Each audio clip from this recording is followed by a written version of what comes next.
खुशहाली है, नए वर्ष को मनाने का ढंग है, वो भारतीय संस्कृति और संस्कारों से, क्योंकि इन लोगों ने जो दिया है, इन लोगों के आशीर्वाद से जो वर्ष गुजरेगा वो बहुत अच्छा वर्ष होगा। युवाओं को हम इस मुहिम के तहत यही संदेश देना चाहते हैं कि ये जो भी बुजुर्ग हैं, ये भी कभी युवा थे, इन्होंने भी समाज को बहुत कुछ दिया और ये समाज की धरोहर है। आने वाले जो हमारी युवा पीढ़ी है उनको भी इस प्रयास को बहाल करना चाहिए और अपने जीवन में आत्मसात करना चाहिए। हम लोग अभी हमारे शहर के वरिष्ठ नागरिक के.एन. तिवारी जी के यहाँ हैं। युवाओं को लिए यही है कि वो अपनी निष्ठा और एक को कायम रखें और हतोत्साह हो जाने के बाद तो यदि उनकी निष्ठा खत्म हो जाती है तो फिर युवाओं को कुछ नहीं मिल पाएगा। युवाओं के बीच में रह करके बराबर उनको प्रोत्साहन करते रहिए एकदम से ना। नए वर्ष की शुरुआत हो चुकी है और नए वर्ष का जश्न अलग अलग तरीके से अलग अलग लोग मनाते हैं हम, लेकिन एक तरह से अंबिकापुर ट्रेड यूनियन काउंसिल के द्वारा जो यहाँ पर सदस्य हैं, आप देखिए कि बुजुर्गों का सम्मान किया जा रहा है, उनका आशीर्वाद लिया जा रहा है। एक नई परंपरा की शुरुआत की जा रही है ताकि जो बुजुर्ग जिन्होंने इतने दिनों तक कई सारे उतार चढ़ाव को देखा है, उनके अनुभव साझा कर सकें, उनके आशीर्वाद के जरिए जो आने वाला भविष्य है उसको सुदृढ़ करने के लिए, उसको खुशहाल बनाने की जो आशीर्वाद है वो ले सकें।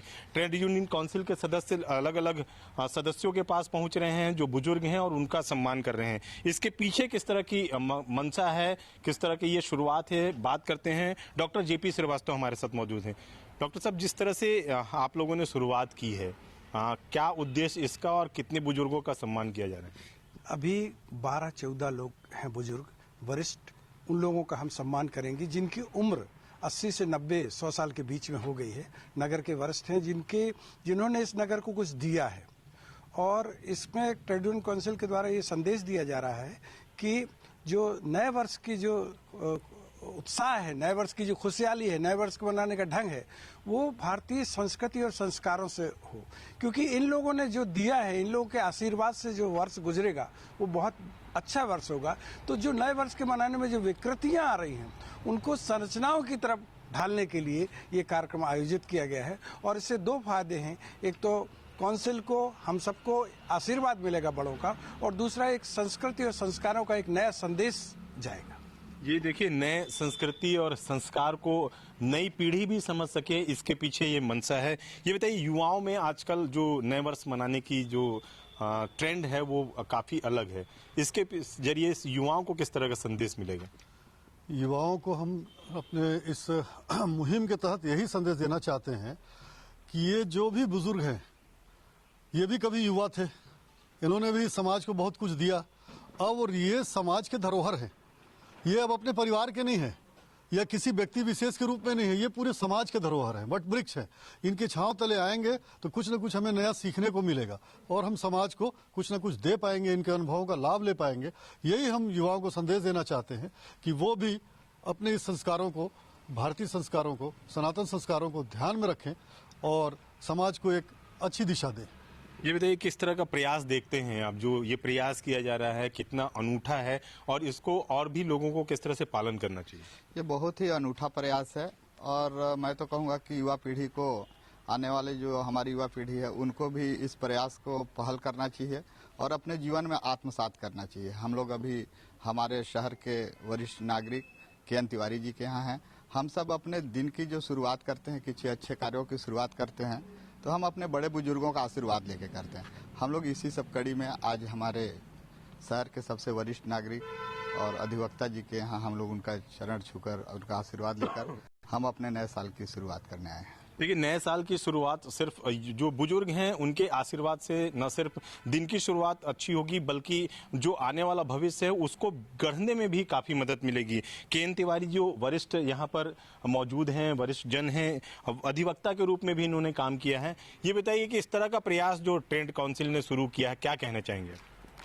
अरे ये तो बहुत ही सराहनीय है। हमको उन दिनों में याद है जब यहाँ लॉ कॉलेज नहीं था तो हम लोगों के गुरु थे समर बहादुर सिंह जी थे, तो उन्होंने कहा कि तुम्हारे तरीके प्रतिभाशाली आदमी रह करके लॉ कॉलेज खोलने के लिए शुरुआत करो, हम साथ देंगे। तो फिर मैंने लिखना शुरू कर दिया। अर्जुन सिंह साहब थे, उनसे आए यहाँ तो हम मिले तो बोले तो बहुत अच्छा प्रयास है और दरख्वास्त आप दे दीजिए, हम आपको लॉ कॉलेज खोलवाएंगे। ये प्रयास है उन्हीं का, अर्जुन सिंह साहब का। हम पीछे पड़ रहे और देवेश्वर ये लगे थे आपके समर बहादुर सिंह, वही खुला। पहले में हम ही पढ़ाना शुरू किए, 4 महीना तो बिना किसी और विद्यार्थी के शिक्षक के पढ़ाए। अब बाद में धीरे धीरे और बढ़ते चले गए। आज विशाल हो गया है। हमारे श्रीवास्तव जी हमारे मार्गदर्शक हैं, इस साहित्य के ये सब लोग हैं, सब लोग पहचाने जाते हैं। और मैं बहुत करते के बाद करीब 42-43 साल तक और करते रहा। अब बाद में ला कॉलेज जब छोड़ दिए, अब तो ला कॉलेज जब चल ही रहा है। लेकिन ये सब बड़े अच्छे विद्वान हैं ये लोग। आप लोग धरोहर हैं शहर की, जिले की, आप लोगों से सीखने की आवश्यकता है। तो इस तरह से प्रयास युवाओं के लिए क्या संदेश देना चाहेंगे? युवाओं को लिए यही है कि वो अपनी निष्ठा और एक को कायम रखें, और हतोत्साह हो जाने के बाद तो यदि उनकी निष्ठा खत्म हो जाती है तो फिर युवाओं को कुछ नहीं मिल पाएगा। युवाओं के बीच में रह करके बराबर उनको प्रोत्साहन करते रहिए एकदम से ना। और इसके लिए तो उदाहरण है जेपी श्रीवास्तव जी, बस PhD है और सब कुछ जानते हैं, साहित्य जानते हैं, सब हर विषय पर बड़ा रंगीन आदमी। तो ये अनुभव आपने सुना कि युवाओं को हतोत्साहित होने की जरूरत नहीं, बल्कि एक प्रयास करने की जरूरत है ताकि वो सफलता के जो परचम है वो लहरा सकें। ऐसे में ट्रेड यूनियन काउंसिल का ये प्रयास बेहद सराहनीय कहा जा सकता है, और ये इसलिए भी सराहनीय है क्योंकि आज की युवा जो पीढ़ी है वो अपनी संस्कृति सभ्यता को भूलती जा रही है। ऐसे में अगर इन बुजुर्गों का, इन धरोहरों का सम्मान होगा तो निश्चित रूप से आने वाली पीढ़ी काफी कुछ सीख सकेगी। कैमरामैन दीपक गुप्ता के साथ अभिषेक सोनी, IBC 24, सरगुजा।